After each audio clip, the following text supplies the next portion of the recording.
I am absolutely delighted to welcome you here. My name is Beth. I am from CanFit Pro head office, and today we have Heather Cunningham and Sue Starcenik who are going to talk to you about virtual training and bringing your clients online with confidence. And before we get into introductions and handing over the content to Sue and Heather, just a few housekeeping pieces of information. So this webinar is being recorded. It will be posted on the CanFit Pro YouTube channel tomorrow.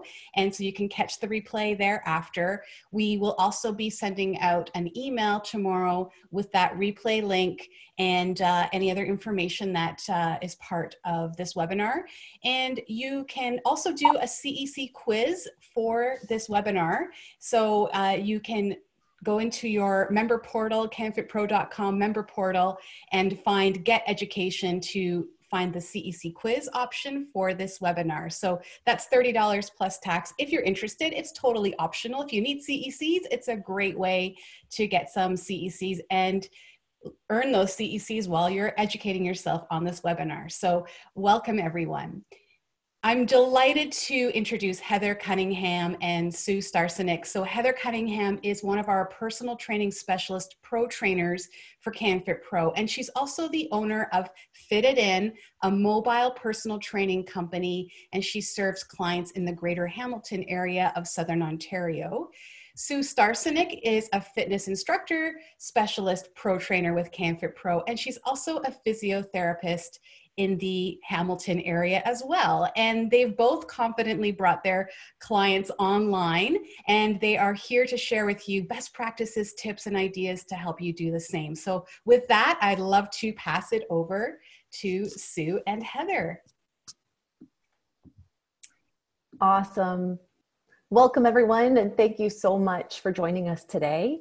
We have a few goals. So first of all, Heather and I would like to share our background stories with you. Seeing clients online is new to both of us, so we want to share our journeys. We also want to share with you 4 simple steps to help you transition your clients online. We want to share with you some of the mistakes that we made and help you avoid those mistakes. And then we want to let you know where we're at now. So those are our goals for today. But first of all, I'd like to tell you a little bit about myself.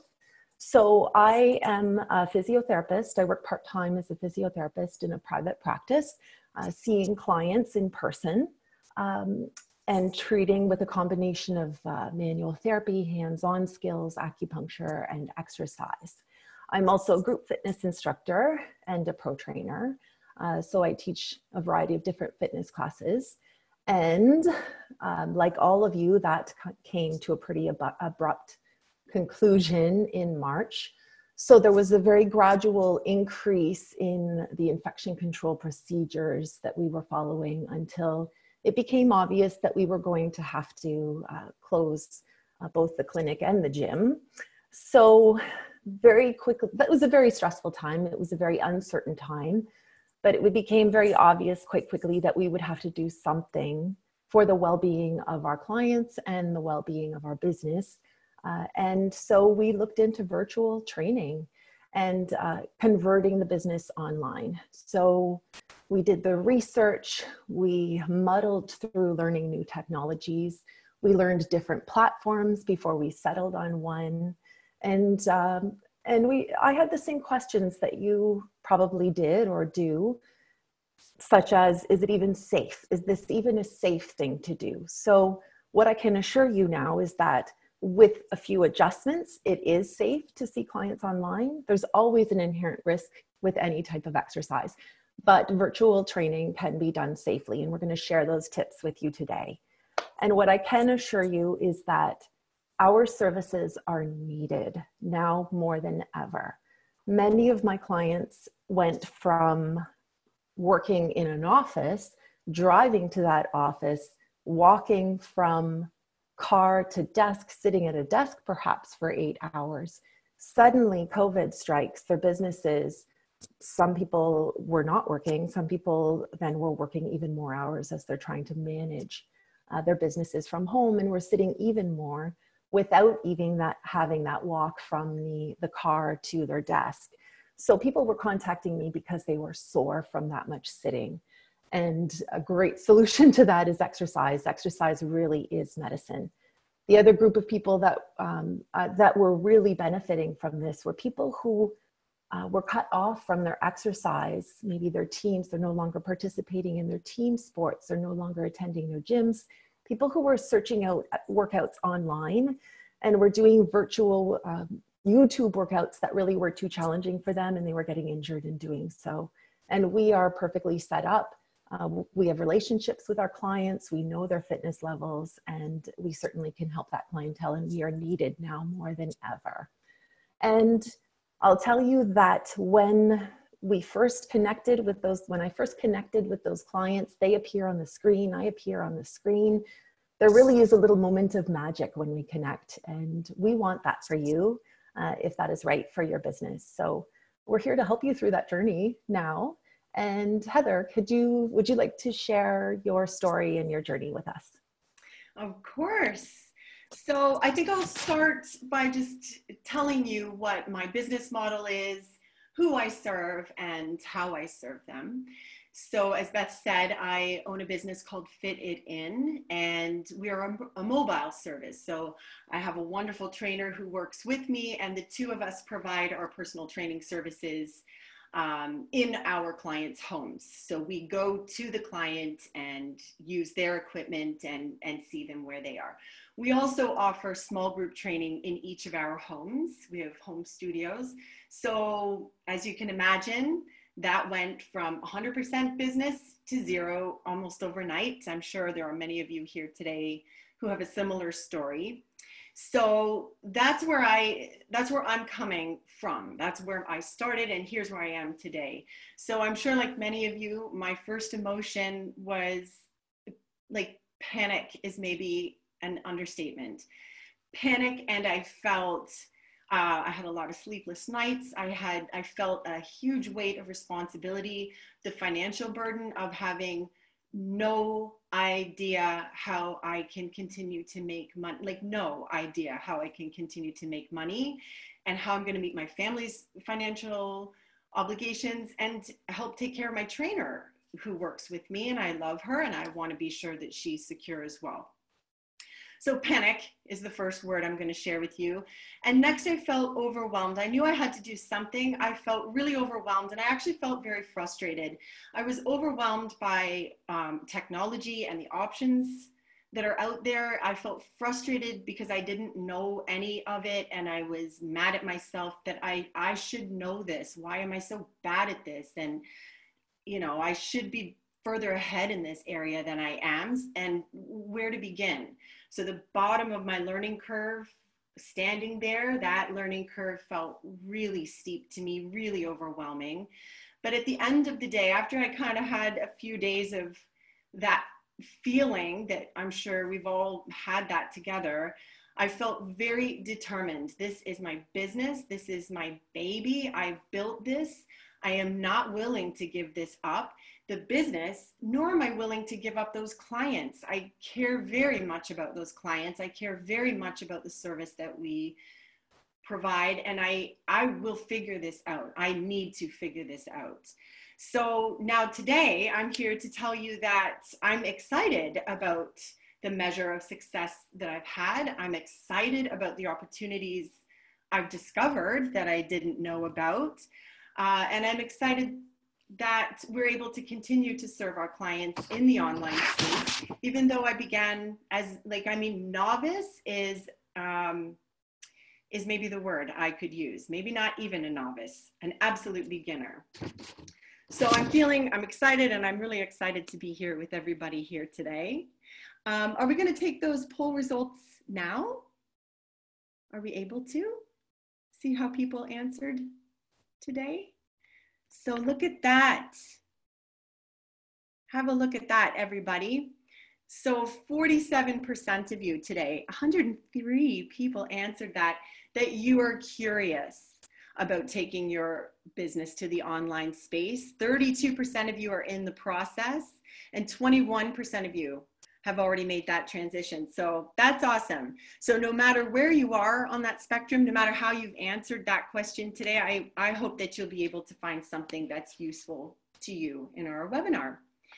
So over the past few weeks, my new friend Sue and I have had lots of conversations about our businesses, about where we're standing today, what we've done, where we've fumbled, what success we've had. And in those conversations, I'm going to give this credit to you, Sue. She was able to distill everything into 4 simple steps for you today, or as we call it, the 4 Ps. So number 1, prepare your business. We're going to talk about how to do that. Number 2, how you, the trainer, needs to prepare your space so you can deliver your stuff to your clients. Really important. Number 3, how do you get your clients prepared for this? Because of course they are all at a different point in readiness to join you in the online space. And finally, what we mean by practice. And you'll see that that's an important component. So in thinking about preparing your business, we've identified these 4 points for you that you can read. This will help you, I think it'll help you with your confidence and help you get started with getting online. So first of all, I'm going to talk a little bit about insurance waivers, how to screen your clients, or that you should be screening your clients, possible delivery platforms, how you're going to take what you know and get it to them, and how you're going to get paid for what you can do. Number 1, I'm going to talk about insurance. Of course, we're all certified before we start serving our clients.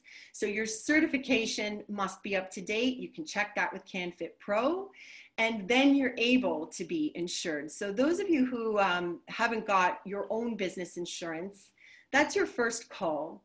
So you need to know what you're covered to do.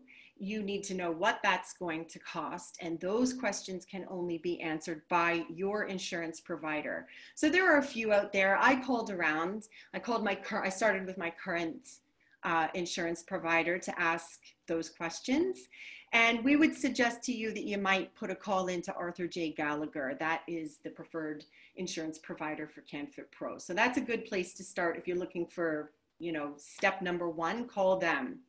Number 2, what kind of waiver do you need your clients to have on file? That's going to depend on what you're doing. So speaking for myself, I train apparently healthy adults. So if you're doing something, if you're training somebody a little bit more specific than that, so say for example, children or pre and postnatal or somebody like that, your waiver would need to be specific to that. That call would go to your lawyer, and your insurance provider will probably tell you that information. So they can help you with insurance. If you have questions about waivers, the insurance company is going to refer you on to your lawyer to find a lawyer for that stuff. So the second point under prepare your business is about screening. I'm sure everybody knows this, but all of your clients need to have a PAR-Q, and it needs to be current. So that means done annually. It also means if there is any change in your client's current PAR-Q, how they've answered those questions, if they make any change at all, then they need it updated within that year. So maximum, you've got a 1-year-old PAR-Q or sooner. It's nice and easy to get online now. So I think that will probably go in the chat for you, the website where you can find your online fillable PDF. So the client can just fill it out online, and then you can have it in a file on your computer. So reduces paperwork. Once you've got that, I'm going to call that paperwork, your insurance, your waivers, and your screening. Then you've got to decide, how do you want to see, like, your clients, your people, how do you want to see those people in your online space? So I've just listed here FaceTime, Zoom, Skype. I'm sure there are other ones that you're aware of that I'm not. I am not an expert in technology or in online delivery platforms at all. So I can tell you from my position as a beginner, the best delivery platform for you is the one you are most comfortable with. So for me, I use FaceTime with my one-on-one clients, and I use Zoom for our small group fitness training. I've chosen them because I'm familiar with them. chances are you're going to have to coach your clients a little bit too with the platform you've chosen. So if you know what their screen looks like and what mistakes you've made when you've been practicing, you're going to have a lot more success together. So I learned a lot from Nathalie Plamondon-Thomas in her webinar, Think Yourself a Tech Pro. That was the day for me in those first few days of panic. That's when I watched Nathalie's webinar and I had this light bulb moment, like, I have got to do it. And she made me feel I could. So that's a great webinar to check out in the YouTube channel for CanFit Pro. It was very, very helpful to me. So thank you, Nathalie, for that. Finally, I'm going to talk about how are you going to get paid? There's lots of options. You can have online payments, you can have credit card payments, you can connect all that to your website. Currently, I'll tell you what I'm doing. I take e-transfer payments for my group fitness classes. So they just send me the e-transfer and then I send them the Zoom code once I've had my payment. And I do that because it's easy. I know what I'm doing there. Is it the best? I don't know, but it works for me. So that's why I'm using that right now. I also have, I have a lot of clients who pay for their personal training sessions for a full year and they pay me in post-dated checks, so 1 check a month. So I still have all their checks and I had to figure out a way to provide them with a service so that I could continue to cash those checks. So that's another thing that I do. Maybe you want to do that, check in the mail. Maybe you want them to drop it off in your mailbox, if that works for you. Am I going to continue with these ways of getting paid? I'm not sure. I can change my mind as I get better at my tech, as I get better at my business practices. It's a lot of new skills I've learned in the past, 7 or 8 or 9 weeks at this point. So we can continue to improve. I tell you this because I hope it gives you some confidence that whatever it is you're currently doing, you can make that work. And if you choose to change your mind later, that's going to work too. And if it's all new to you, start somewhere and it'll be fine. So that's the first of our 4 Ps, prepare your business. I'm going to ask Sue to pick us up here and start talking about how you as a trainer might think about preparing your own space to get ready to see your clients online and create that magic. So Sue, I'll pass it to you. Thanks, Heather. So the first thing that you'll need to do to prepare your own trainer space is your device, your electronic device. So Heather and I both agreed that a laptop is fantastic if you have access to it for a number of reasons. First of all, it's stable and easy to move around, to pick up, to bring down to the floor if you're doing any floor work. It's nice and stable. And also the screen is really easy to tip up and tilt down and move around. The bigger the screen, the better. The more stable the platform, the better. Obviously, it could work with a tablet. You just need to make sure you've got a way to prop it and to move it around. But if you do have access to a laptop, then that's what we would recommend. You'll also want to look into your internet capacity and your internet speed. You'll likely want unlimited internet. If you don't have that already, you may like to look into that. And in terms of your internet speed, there are some tests that you can do online or through your internet provider so that you can ensure that you won't be all pixelated and robot-like during your sessions. And then you'll also want to test that your whole body is in the frame when you're demonstrating an exercise. So a nice way to test that in advance, if you're using Zoom, for example, is to just launch a meeting. And then in preview mode, you can stand back and determine whether your whole body will be in the frame and determine where you need to put your laptop or your tablet so that your participants will be able to see you. You'll also want to assemble all of your equipment. So Heather is very fortunate in the sense that she was already traveling to people's homes and her clients were accustomed to working out at home and had some equipment, most of them. My clients were all caught off guard, and so we are improvising. We're using cans of goods from the pantry. We're using grocery bags loaded with produce. We are using backpacks with books in them. And there are all sorts of hacks you can find on the internet and in people's social media feeds right now. So this is where you can really get creative and just make sure that you assemble that because it is a little awkward when you have to run away from your screen because your boy stole your foam roller again and you have to run off and get it. So just nice to make sure that you have all your equipment close by. In terms of, so that would be for preparing your space. Now you'll also want to prepare your clients. So the first thing to do would be to obtain from your clients their contact information or their address. And that will be important for your emergency policy. And you'll also want the name of a contact individual, so a friend or family member that you could call in the case of an emergency. So in terms of procedures for if somebody should happen to lose consciousness, suffer any of those signs of heart attack or stroke that we learn in our CPR trainings, or have an acute injury where you need to call them help, the best practice would be to stay on your call. So stay on this session and do not disconnect from the session. But then you would call 911 and advise 911 that you need an ambulance to be sent to that client's home. They may keep you on the line, and as soon as the dispatcher would tell you that it's okay for you to hang up, then you could call that person's contact, so their friend or family member, to let them know. But I do encourage you to not disconnect from that video session until you're advised by paramedics when they arrive that it's okay for you to do so. All right, and then in terms of avoiding, hopefully, those injuries, we want to ensure that our clients have prepared their space. So this might sound obvious, but I actually, in the beginning, learned to send an email about all these things ahead of time because I had people log into their first session with me in a tiny little office with their dress clothes on because we're in Zoom work meetings, not prepared to exercise and not prepared to move, just simply because they didn't know what a virtual session would entail. So ensuring that they're prepared in advance with having adequate space to move and that they've cleared their space. Ensuring that they have water close by, they're wearing their appropriate footwear, and that they've got their equipment gathered as well and off to the side.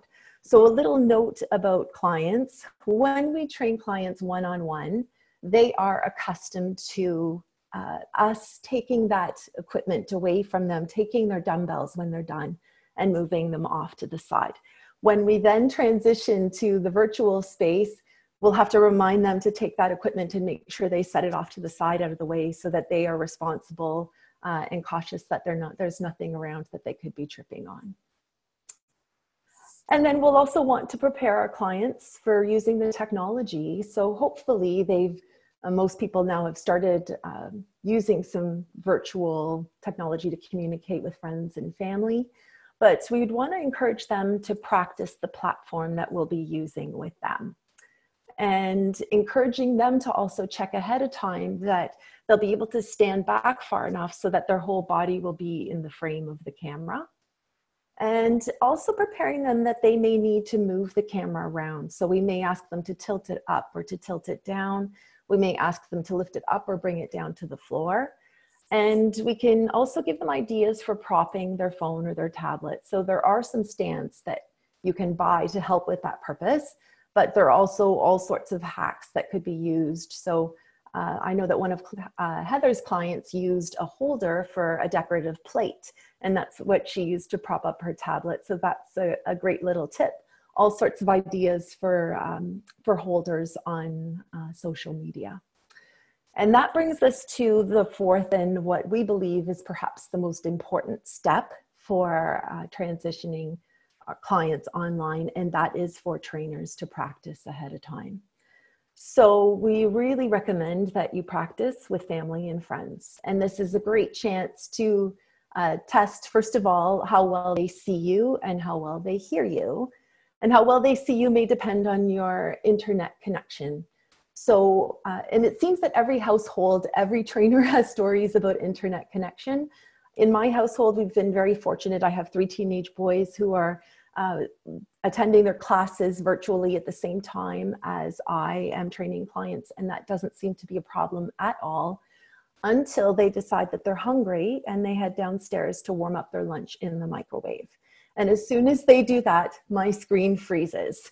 So what I need to make sure that I do before every session in the morning, before I start my sessions, is put a big sign on the microwave, do not use until noon. So that's been something that I was able to learn really just through practicing. So testing internet, testing also how well your clients can hear you. So if you are in a space that has a lot of hard surfaces, it may be quite echoey. And so it did certainly help me to bring in an area rug from another room. I brought that area rug in, and that did seem to dampen that echo.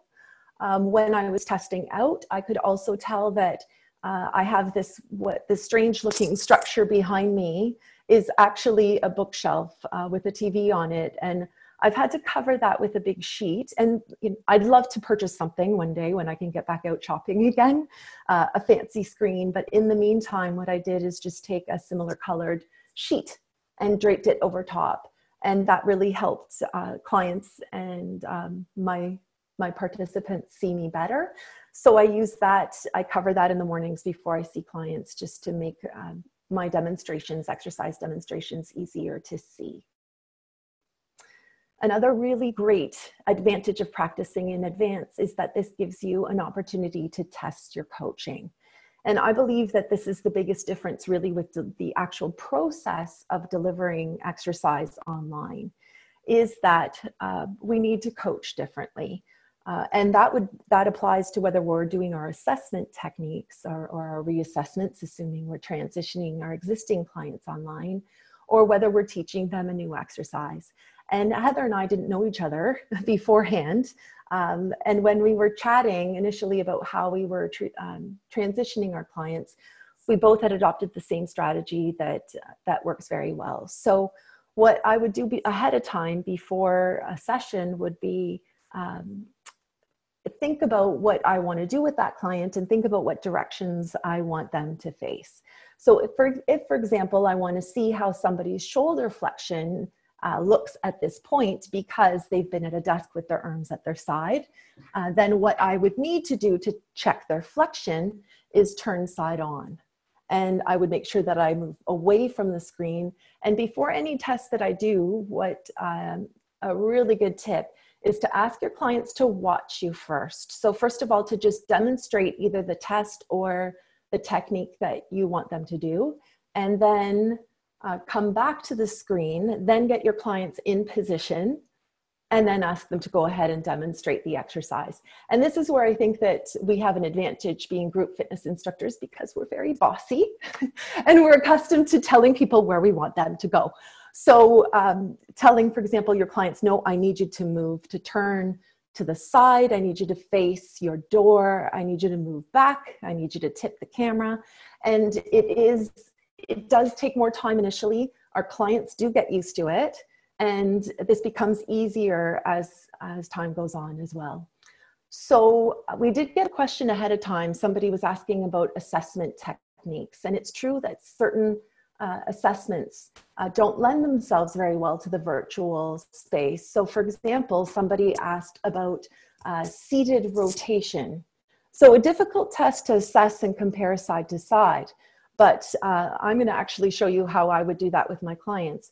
So what I would do, everyone hears me okay? Heather, you hear me okay? Yeah, okay. So what I would do is I would then think about what plane, if I could assess that in a different plane so that I could view that movement. So it's true that a seated rotation is very difficult for you to see, but give me a moment.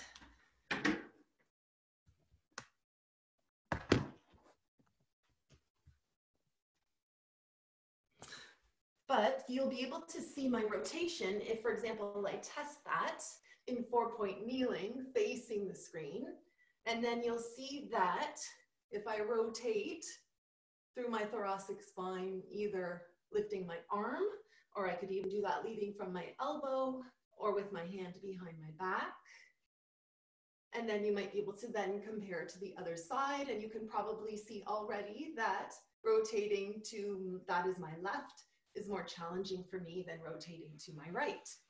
So another trick that I use with my clients with permission is asking them if it's okay if I take a screenshot So I always ask them each time for permission for that.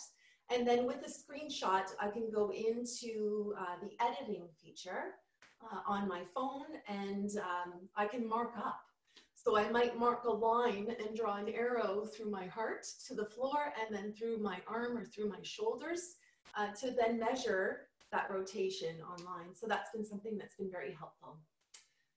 So if I'm going to demonstrate an exercise, or if I'm going to teach an exercise to Heather, then what I would say is, Heather, I need you to just watch me first.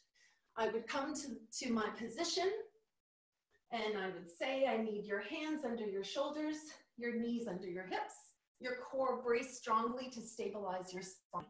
I'm then going to ask you to step out with the front leg, the back leg, and then come in, and then next time switch.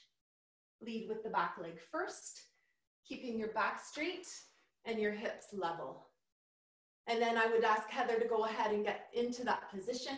I would tell her to face the right of her room. I would tell her to adjust her screen if need be so that I could see her position. And then I would ask her to go ahead. And so practicing this ahead of time and getting that language and getting familiar with your favorite exercises is a huge confidence builder. So we really encourage that for you.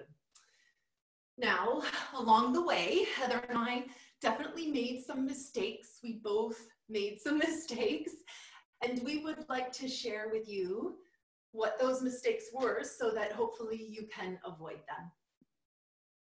Go ahead, Heather. Well, I'd like to point out that's really generous of Sue, how she said we made these mistakes, because just in talking yesterday or the day before maybe, it dawned on me that it was I who made all of these mistakes and more. So please let me be your cautionary tale. So the first mistake I made, this is where I train my clients, my one-on-one clients. The computer is further back, I have a bit more space.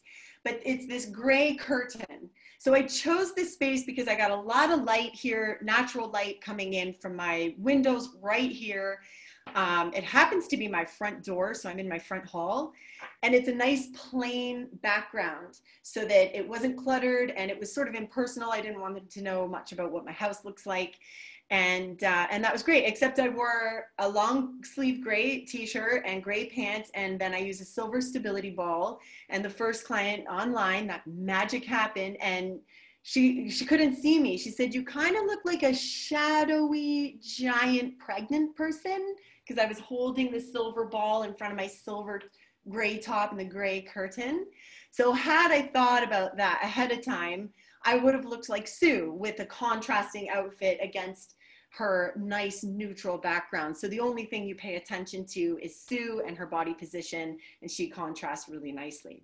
So be like Sue, don't be like me. So learn from that chameleon mistake I made. Number two, I can't even believe Sue convinced me to share this with you, but I think you'll thank me just in case you've done this. So don't be like me and Janet Jackson. So Janet Jackson and I share this in common. The trainer wardrobe malfunction. Now that I'm telling you this, it does seem kind of obvious, but it wasn't to me. And so on one of those very first days, I'm training my client. I moved my computer to the floor to demonstrate a plank, and then I wanted to pick it back up.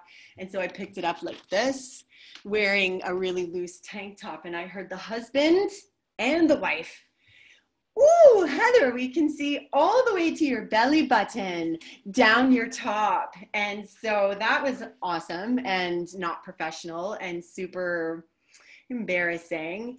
And also, it was my last client of the day. So I did that all day. So I gave a view of my belly button through my shirt all day. So I obviously now wear contrasting turtlenecks all the time. So just make sure, think about your armpits and your tank top, and just keep your, your modesty intact. Again, I know that seems obvious, but it wasn't to me, and I made that mistake. So try not to do that.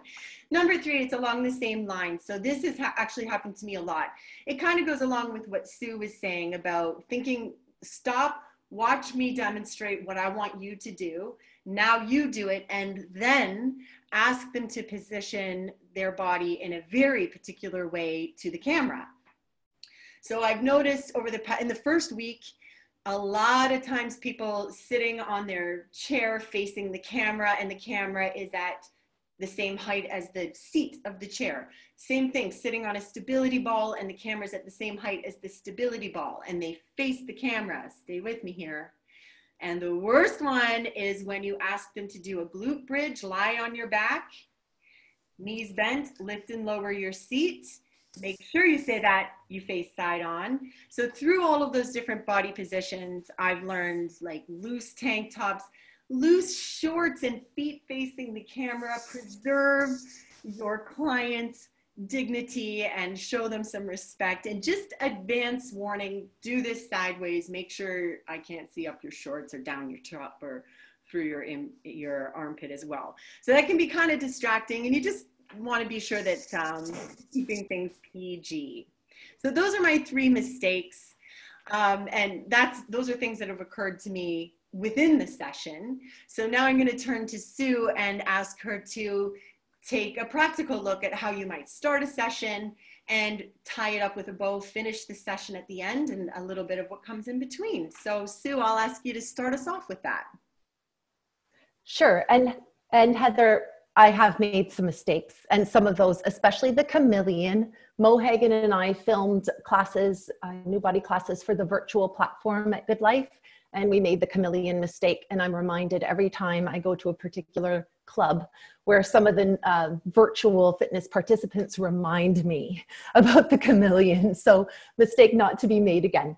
So I'd love to tell you about starting a session with the client. So the first thing that I do when I first connect is let the client know what to do if by chance we should get disrupted. So that could be a power outage, or that could be a problem with the internet connection. But I let them know if ever they were to lose me, to try to reconnect to that session, and to try to keep moving, obviously, if they were in the middle of a peak cardio with heart rate high. So try to keep feet moving, try to reconnect to the session. But if that fails, then I tell them that I will call them over the phone to reconnect and take it from there, or to troubleshoot. We always start our sessions with a check-in. And obviously, as always, we'll always ask clients how they were after our last session, how they've been in between, how they're feeling physically today. But also really important, especially in these times, to check in with how people are doing emotionally. And especially the first times we connect with clients, there can be tears, it can be emotional. People are going through really difficult times. So we just make sure we give a little bit of time to reconnect with them and find out where they're at, and just expect that there can be tears, and that sometimes the workout needs to be adjusted accordingly. In the beginning, we've both found it helpful to keep workouts simple. It does take longer, and we can still get very effective workouts. The first virtual session might not be the day to do kettlebell swings on one leg on a BOSU. So when we say keep the workout simple, that doesn't have to mean keep the workout boring. But in the beginning, we communicate that with clients as well. We get used to working online. So we prepare them for that. It does get better, it does get easier, but it is good to start with a simple workout in the beginning, and really encouraging communication. So more than ever now, when I work with my clients, I ask them to tell me how things feel. So that's really important for reporting discomfort, but also because some things may be harder for me to pick up or to see. But they can tell me. I can even feel when I rotate. You notice that when I did that rotation, I could feel that my rotation to the left was not as good as my rotation to the right. So it's really also helping clients tune into their bodies, but giving them that permission to report any discomfort to us, and also ensuring two-way communication. So I know I have some Francophone friends. My first language is French. I know some of my Francophone friends will understand this. When we speak, we often speak over each other. We acknowledge each other and whatnot. And when we're speaking on the telephone, we can hear all those voices at once. But working in the virtual platform, the technology will only allow one voice to be heard at the same time. So if I'm encouraging a client, for example, through a set of mountain climbers, and I'm counting them down, or I'm being the cheerleader, I may not hear them say, my back is starting to hurt. So what we have to do is make sure that we're leaving space or silence so that we can hear their voice and hear that two-way communication. So that's certainly been an adjustment. But at this point is really when you get into your autopilot. This is all the stuff that you know. And before I started seeing clients virtually, I participated in a webinar with a physiotherapist who is out in BC, and this was her message was, you know this stuff, you know exercise, this is your wheelhouse. So this is where you do your magic and you do your thing and you do what your clients love. Then at the end of the session, really good idea to ask for feedback, not only about the session itself, but also about the experience of having a virtual session and expressing gratitude. Many of my clients told me that they were nervous before their first visit. So they were nervous or worried that they wouldn't be able to connect with me. They were worried about standing me up. They were worried that they would not be competent. So really acknowledging and thanking them for stepping outside of their comfort zone to participate and to share the joy of movement with us. Really good opportunity to plan for the next session. Hopefully you do have a plan going forward, but if you do not, then reminding them of their next session or scheduling one.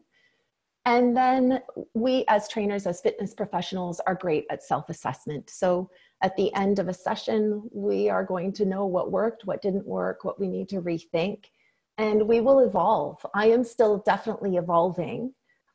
So for example, some of the things that I am still continuing to evolve is my assessment. So initially when I worked in the bricks and mortar clinic, if I was doing an assessment, I did everything in standing first, then everything in sitting, then everything lying down. And that was to be efficient.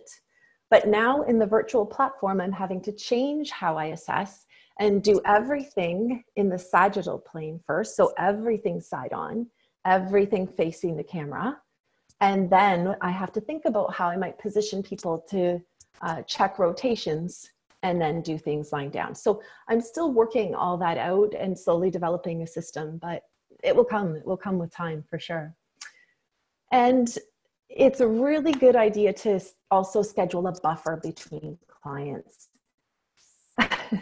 I'm telling you right now, if you are new to this, and if you've already been training clients, I'm sure you can attest. You can put a yes in the chat box if you'd like. Training clients this way, especially in the beginning, is mentally exhausting.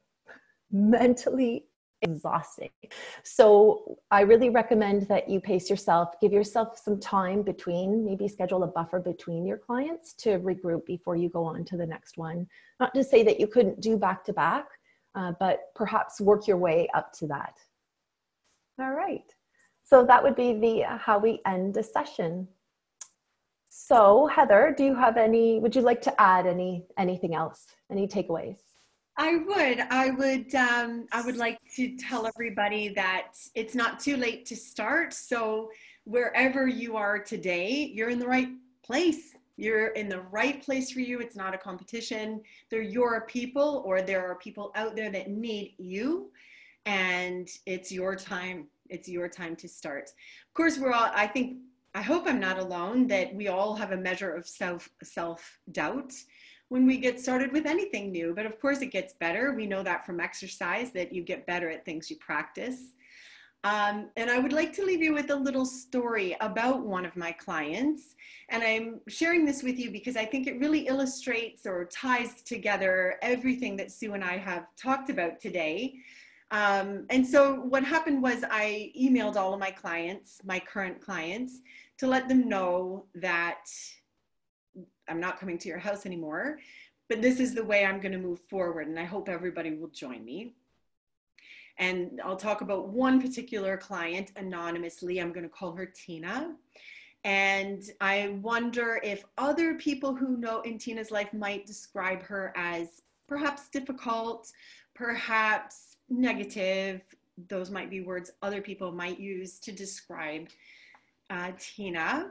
And so initially she told me, no, I don't think this is going to work. And when I asked her, a little bit, we could, let's give it a try, just give it a shot. And if it's a no, it's a no. She felt that her needs were too great to be met online. This woman has, so she's a little bit older and she's got a lot of pain. And she has a lot of worry that goes along with that pain. So she was concerned that I wouldn't see her movements well enough online. She didn't think she'd be able to understand me. So English isn't her first language. And she just feels a little nervous sometimes that she's used the wrong word to describe something. But we've been together, this woman and I, for well over a decade. I felt confident that we could give it a shot at least. So she agreed reluctantly to check in with me in the online space. And so that magic happened. And there she was, and it worked, and the technology was coming together. And she was staring at me from her this is not going to work. So her demeanor was negative and low. And so I go into overdrive, this is going to be great. I'm so happy to see you. So we go through our session, as we've talked about today, and trying to keep it nice and simple and extremely positive. So sure, it's about exercise. I mean, everybody on this webinar today knows, of course, it's about the exercise, but it's also about the experience that we can provide our clients. So while she's doing her stability ball squat, I know she's looking out her back window to her ravine, and I haven't been in that ravine for 3 weeks, and this time of year, or in her home to look at the ravine, I know that this time of year, that ravine changes every day, and it's getting greener and greener, and the wildlife is coming back. And so I asked her to gaze out that window and just lift her eyeline. And what do you see anyway out there today? Are those squirrels just nuts this time of year? What do you see? Where are those woodpeckers that you have? So she's focused on that. We're finished the squats, time to stretch in the sunny patch by your sewing machine. And how are your grandkids? Did you talk to them today? And we finished the session, and it was much more, a lot more simple exercises than usual, but she moved. And I asked for feedback. How do you feel, Tina? How does your body feel? And how are you? What do you think of this? And she came. I don't know if you have people in your life. I know my dad does this, but he talks to me like this. Hi, really loud. So she does that. She comes right in close and she said, I feel better, Heather. I really needed this. I really miss you. And then she started to cry. So Sue said, be prepared for those tears and be prepared for your own, because suddenly someone was chopping onions here in my front hall, but I was tearful too. I felt so grateful that she was willing to take that step out of her comfort zone. I was so pleased I tried this new skill. It was not a perfect session by any stretch. I don't know if I've ever run a perfect session, but there was a ton of benefit for both of us. So I told her how grateful I was to her. I need her too. I need her for my business, and I need her in my life. I care about my clients, and you do too.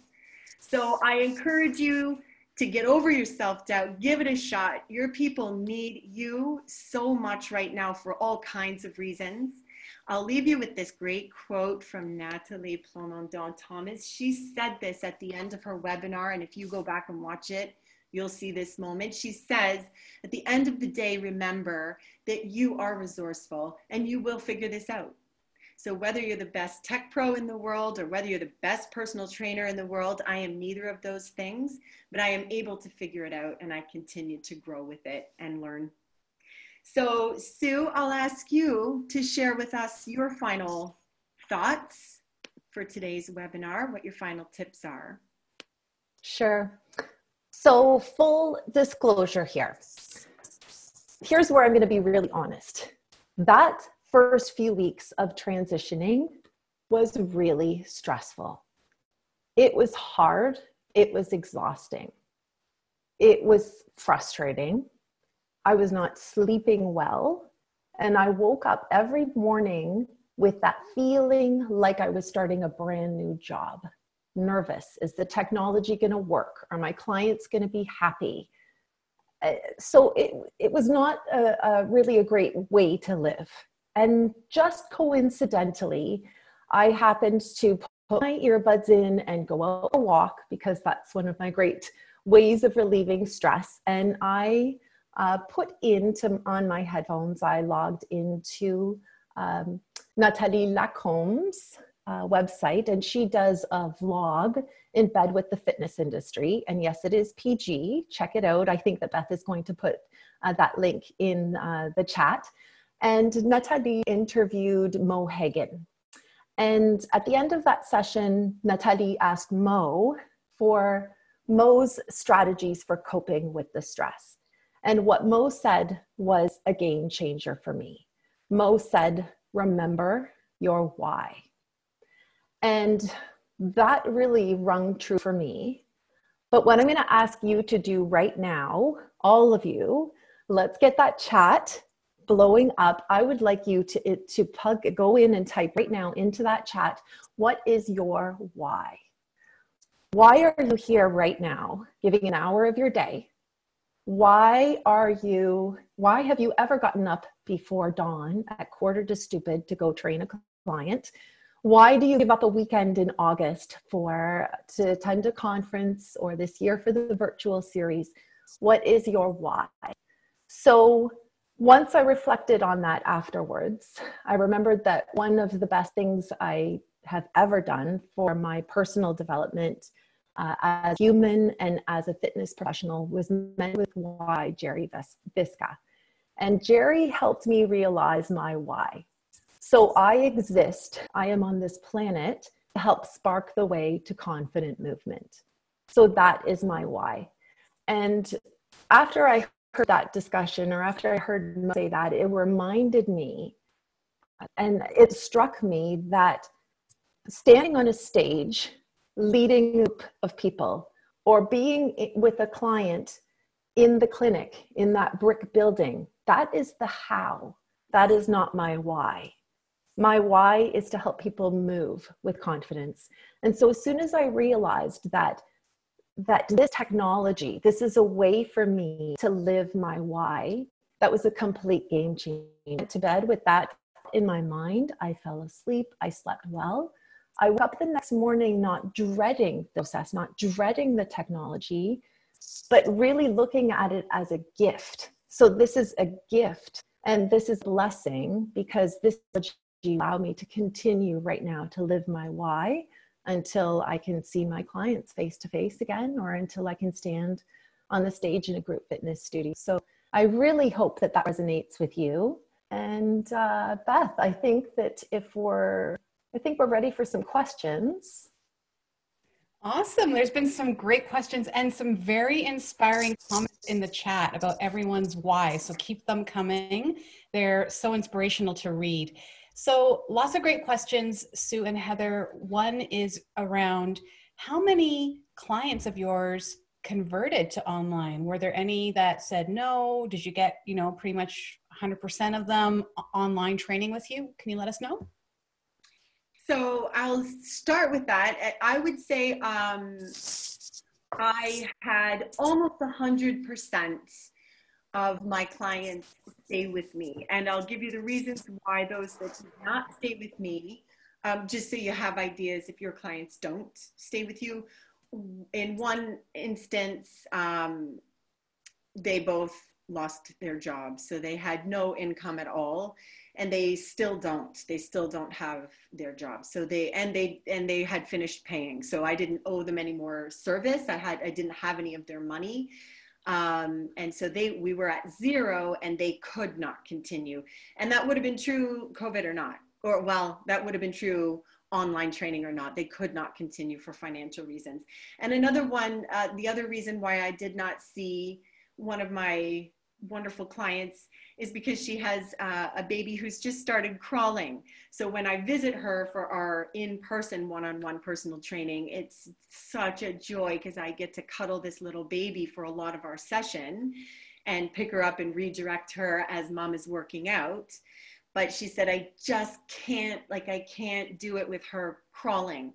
So maybe in a few months, it's just the stage where the baby is. So those are the people that I have not continued with, and those are the reasons why. But everyone else, it's worked. And again, it's not perfect, but I'm not perfect in person either. So it's a great way to do it.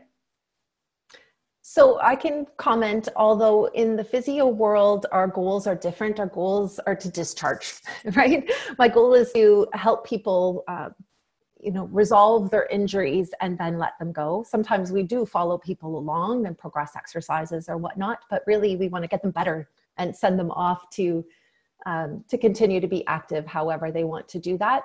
So I would say perhaps 50% of our clients did come over. Mind you, some clients who came to us for acupuncture, who are already active, came to us for acupuncture, that sort of thing, couldn't easily be converted online. But what I can say is that many of those clients who do have exercise as part of their repertoire did transition. Some people who did not rely on exercise perhaps enough, people who often came and were happy for me to lie down and for me to release them and fix them and stretch them, have come on board with exercise. Some of my clients have learned exercise programs and have now moved along. But what I can say is some of my clients who said, you know what, Sue, I'm doing okay right now, I don't physio, have sent me their clients, their family members or friends. So one of my clients who told me I'm doing okay, I don't need to follow up with you right now, contacted me to work with her daughter who injured a hip flexor doing plank jacks in the context of a class that she found on YouTube. So we were able to give her some core exercises that suited her needs. So I hope that helps answer that question. Absolutely. If only I could get acupuncture done virtually through an online platform. Would love that. So here's another question around ramping up.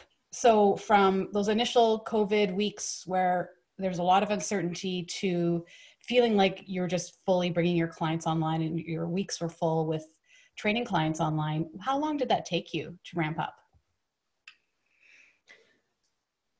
It took a little while because of calling people to make those connections. People didn't really understand. Now, mind you, it's been 6 weeks at least, right? So now I think people are more familiar with what can happen. There's been some media coverage as well. So I think there's more of an understanding, all sorts of professionals coming into the home. My boys who are hockey players have even done some shooting clinics with their coaches virtually. So I think people are becoming more aware, but initially when this first happened, people didn't understand what that meant and how that could help them.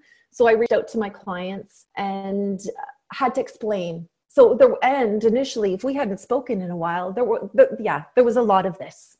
There was a lot more initially, so it was very time consuming. But once that got established, and I really found, I don't know about you, Heather, but I really found that speaking to them one-on-one and reaching out personally to those clients was helpful. Rather than just send a blast email, this is what I'm doing, and then sit back and wait. So it was time consuming to get on the phone and work through the problems. Some of my clients decided right away, yes, I want to come on board. Some of my clients took a couple of weeks to realize, actually, I think I do need your services. So yeah, lots of time on the phone initially. Yeah. And so when I think of timeline on how long it took me to switch, so everything happened right before, I'm going to go with March break here in Ontario for public school. March break, I did most of my panicking. That's when I did a lot of panicking and not sleeping. So spent my time wisely that way. And talking to my friends, and my girlfriend is my trainer who works with me. So I'm very lucky that she's a close friend of mine as well. And I know that she cares about Fit It In as much as I do. So she and I spent a lot of time talking about, what are you comfortable with? I think we should try this. And then we and our teenagers all practiced the platform and learned, if I want to look like I'm in San Francisco, how to do that, and gained some confidence that, we can do this. I think we can really do this. So I would say a week of panic, and in there I started practicing and talking a lot. So after 1 week, I had my one-on-one personal trainer clients transitioned. And then we did a lot of free Zoom fitness first with our current people, so they could tell us how it looks, how it sounds, what they think. And once we had that up and running, we transitioned to a paid service for group fitness. So 2 weeks of free stuff we did with them. And so that's 3 weeks later, everything group, everything one-on-one is up and running and continues to improve, of course.